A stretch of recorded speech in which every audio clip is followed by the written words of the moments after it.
Running back David Wilson was nothing short of electric during his time at Virginia Tech. In 3 years and only one as a full-time starter, Wilson rushed for over 2,600 yards and scored 23 total touchdowns. Even as a return man, Wilson was tremendous, averaging over 18.5 yards per return in each of his 3 seasons in college.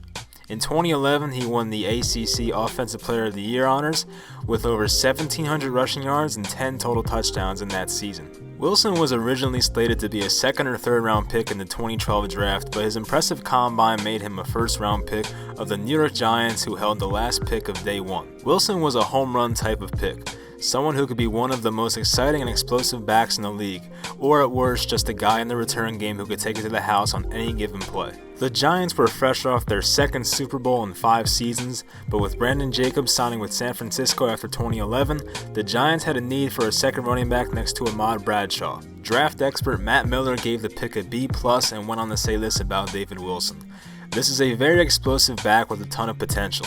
He should go early in the second round. He might be relegated to third down and return duties in his first year. He has some black marks that he still needs to prove he can overcome." Those black marks Miller was alluding to was most likely his ability to pick up tough yards between the tackles, but more importantly, his ability to hold on to the ball.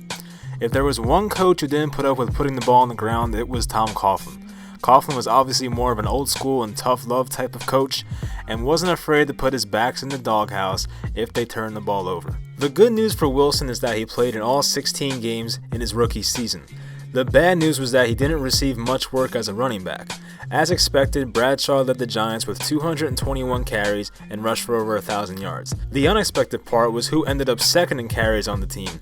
Nope, it was not their first round pick from the previous draft, rather the Giants' 4th round pick back in 2009, Andre Brown. Now this wasn't terrible news for Wilson, although it wasn't good.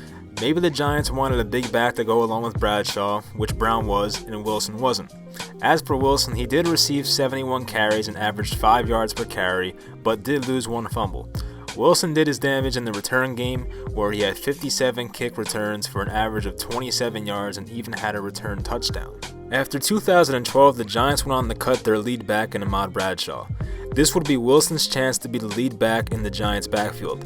But as if opportunity couldn't present itself even more, Andre Brown unfortunately broke his leg during that 2013 preseason. Wilson and Brown were supposed to be the Giants' 1-2 punch in the backfield, but now the Giants were left with Michael Cox, Ryan Terrain, and Darrell Scott behind Wilson on the depth chart. With all eyes on him and a need to spark the offense, the Giants turned to Wilson as their featured back to start the season.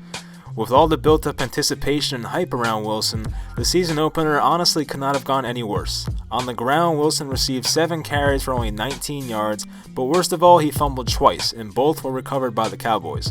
Darrell Scott only had 5 carries in a game where the Giants trailed for most of it. After the Week 1 debacle, Coughlin wasn't committed to Wilson as his starter moving forward, saying quote-unquote, "we'll see," but also added that they need him due to the lack of depth at the running back position. Week 2 wasn't much better for Wilson or the Giants, with big brother Peyton coming to town and beating the hell out of the injury-plagued Giants. Wilson had a similar line as the Dallas game with only 17 yards on 7 carries, but this time he did not fumble. Weeks 3 and 4 were a little more respectable for Wilson, who had an 11 for 39 rushing line at Carolina and a 13 for 55 rushing line at Kansas City. It looked like Wilson was starting to improve and that brighter days were ahead, but little did we know that this 22-year-old was about to play in his final NFL game. At the end of the first quarter, with the Giants pinned in their own territory, the Giants had Wilson run to the right.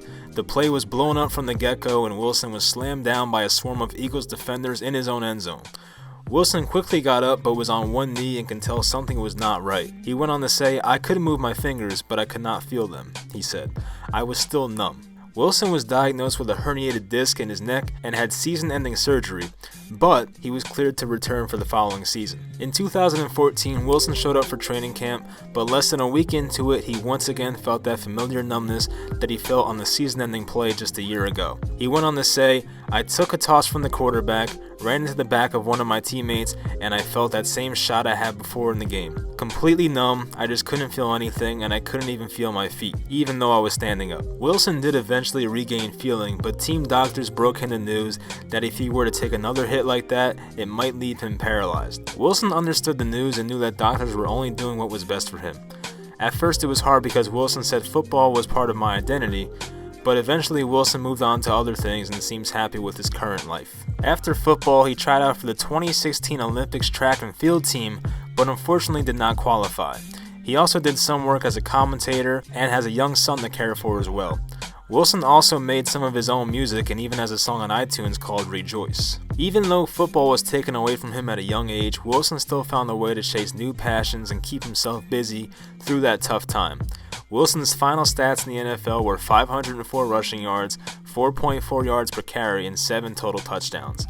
No one knows what Wilson would have turned into as a pro, but he most definitely had the tools to be great. In an interview with The Athletic in April of 2018, Wilson went on to say this about himself: "I feel like I would have broken some records by now, like the single season rushing record. I feel like all of that would have been broken by now. That was my plan." Unfortunately, we'll never get to see if he would have broke those records or not. But on the bright side, it seems like both sides are at peace. The Giants do have Saquon Barkley at the same position that Wilson played, and as for Wilson, he has a bunch of new hobbies, has a son, and is doing a bunch of other great things off the field, even after the injury. I personally admire the way he handled everything, and I'm sure it was very tough for a 22-year-old to go through that. Oh yeah, and I forgot to mention, this guy would routinely do backflips in the end zone and consistently land them every time he scored a touchdown. Anyway, thank you for watching. I hope you guys enjoyed this, and I'll talk to you next time.